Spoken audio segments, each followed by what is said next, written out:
আসসালামু আলাইকুম। আজ পাস্ট টেন্সের কিছু উদাহরণ নিয়ে আলোচনা করব। আমি যুবক ছিলাম। আমি আই ছিলাম। ছিলাম হলো ওয়াজ। যুবক যুবক হয়েছি ইয়ং। আমি যুবক ছিলাম, আই ওয়াজ ইয়ং। ঘরটি অন্ধকার ছিল। দ্য রুম, ঘরটি ইংরেজি হয়েছে দ্য রুম, ছিল হয়েছে ওয়াজ, অন্ধকার, ডার্ক মানে অন্ধকার, ঘরটি অন্ধকার ছিল।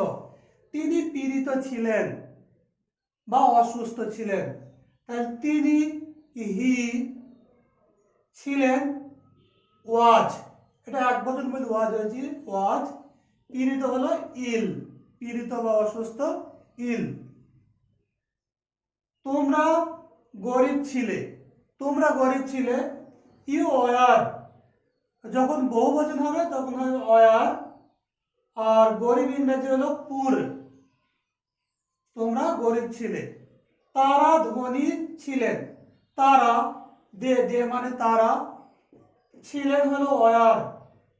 তাহলে তারা ছিলেন, দে ওয়ার ধনী। ধনী হলো রিচ, তাহলে দে ওয়ার রিচ, তারা ধনী ছিলেন। তারা সুখী ছিলেন।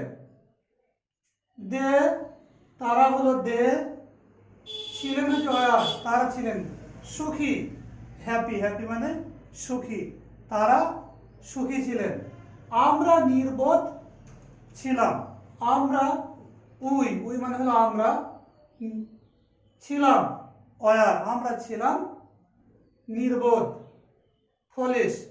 তাহলে কি হবে? We were foolish.